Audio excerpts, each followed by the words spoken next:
What is the quickest, fastest, easiest way to clean a hardwood floor? Oh, I love this question, and we're going to talk about it today. Hi there, I'm Angela Brown, and this is Ask a House Cleaner. This is a show where you get to ask a house cleaning question, and I get to help you find an answer. Now, today's show is brought to us by House Call Pro, which is the #1 service software provider for service professionals. So if you have a lot of repetitive tasks that you do in your business, like invoicing and following up with customers and making sure that the customer details are all in one place, and work orders and your one-click processing for the credit cards, all that stuff. It's all right there on your smartphone so that you don't have to go anywhere else to do it, and you don't have paper scattered all over your office, and you're not spending hours of work repeating those same tasks. Once it's inside the app, all the information is in one spot. Save you lots of time and lots of money. So check it out at housecallpro.com/Angela.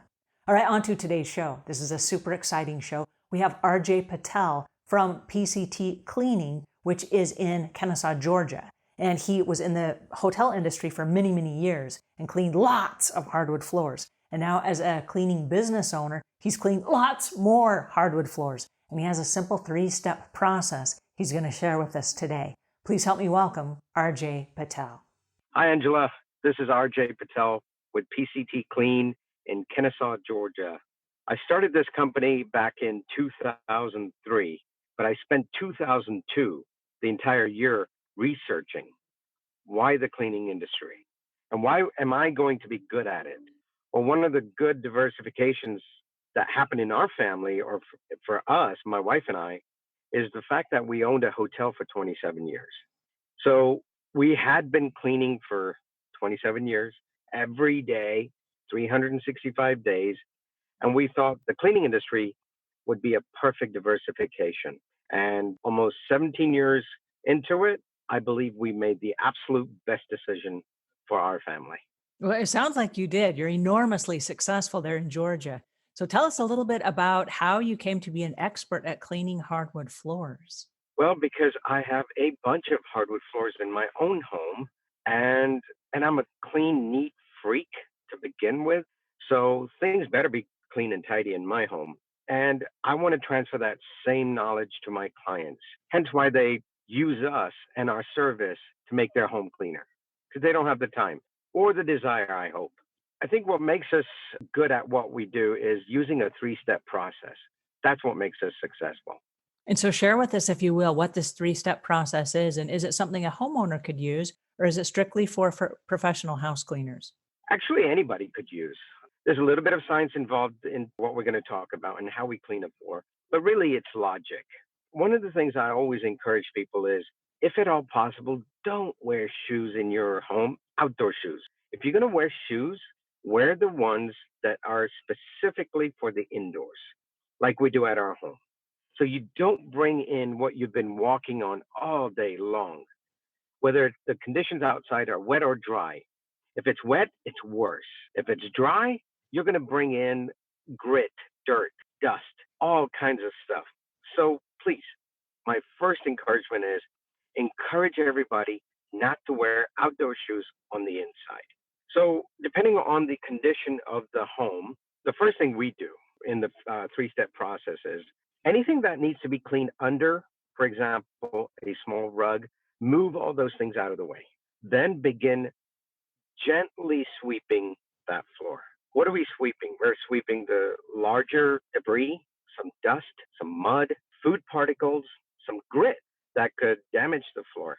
So you want to gently do that. And the reason you want to do it gently is simply because if you go real hard at it, you're likely to raise all that dust, which you don't want to do. So that's why the word gentle is very important to understand. Gently sweep all the big stuff, pick it up with your dustpan, discard it. So you're using a regular broom at this point, is this right? Or are you using a dust correct. mop? You can use a dust mop, you can use a broom. The dust mop, sometimes, depending on the gaps in the hardwood floors, because we're specifically talking about hardwood floors, may not get in there. So it is better to use a broom on the hardwood floors. And what is step number 2? So at PCT, what we do is we use the Electrolux commercial upright vacuum cleaners, and it has 2 settings. One is for the hard surfaces, and one is for carpets and rugs. So After you gently sweep, we vacuum the floor on the first setting, which is basically suction. And we want to take up anything that we may have left behind, making the floor ready to mop. The other thing we do is we go in the corners with the attachment hose. We go under some furniture that you obviously don't want to move because of insurance reasons and get behind there. Get to the edges because things get caught up in there. And sometimes even the broom doesn't get it, especially those corners. So get in there with that tool, vacuum everything out. When you've done that, after these two steps, your floor is ready to mop. Third step is we take a 2-compartment bucket, put hot water in both compartments. On one side, we use the pH neutral cleaner by Mr. Clean, P&G. And it smells good and it is pH neutral, therefore it will not harm any surface, any finished surface on that hardwood floor. And we need to distinguish with our clients something very important. They think we're shining their floors. Let's make it clear that we're cleaning them, not shining them, because we don't get into the business of applying wax or any wax products, because that could come back to harm those floors, and then we don't want to be responsible for that.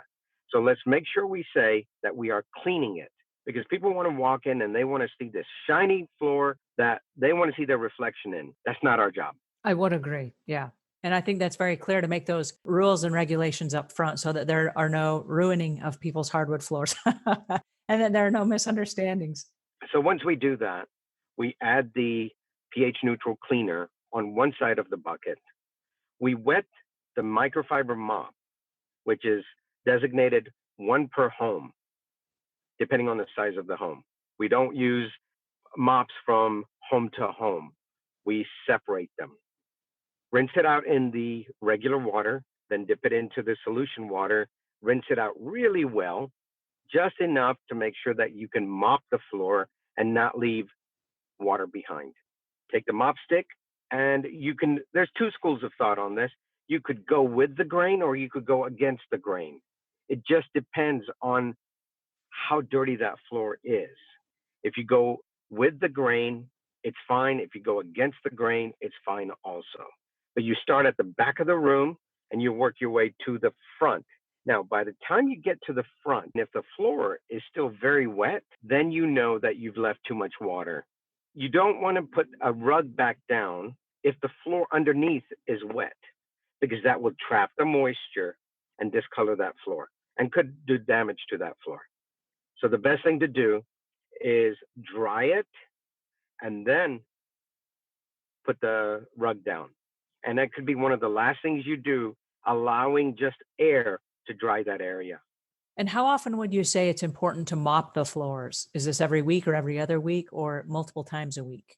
It does depend on the busyness of your home. You know, if it's just a retired couple, every 2 weeks is probably sufficient, especially if they're not wearing outdoor shoes inside. If there's a bunch of children in the home with multiple pets, they're wearing outdoor shoes inside, once a week is minimum. You might want to even do twice a week. It depends on the busyness and how much beating that hardwood floor is actually taking. Are there any other tips that you would give our listeners for cleaning a hardwood floor? It's always good to vacuum the floor. If you have a cordless vacuum cleaner, it's always good to run a vacuum cleaner on that floor once a day, once every other day. And then if you have a professional company come in every 2 weeks, your floors will remain clean and well maintained over a period of time. Very nice. Well, I know that you're killing it there in Georgia. Tell our listeners where they can find you and hire you if they live in the Georgia area. We are in Kennesaw, Georgia. We are like 22 miles northwest of downtown Atlanta, and we clean in the Kennesaw, Ackworth, Cartersville, Dallas, and Powder Springs area. Nice. And what is the best way for people to get in touch with you and learn more about your company? They can go to pctclean.com or call us 770-42-CLEAN. Alrighty, and that is RJ Patel, and he's got some fantastic ideas about cleaning hardwood floors. Who knew that throwing in an extra step of sweeping before you vacuum would actually make the job go a little bit quicker by doing a better job all around? Who knew, right? But now you know, and now your floors can look amazing. So I'm going to leave links in the show notes so you can get in touch with him, so that you can learn more about what he's all about, and maybe even so that you can hire him to come clean your hardwood floors. If you found this helpful, please pass it on. If we've earned your subscription, please subscribe. And until we meet again, leave the world a cleaner place than when you found it.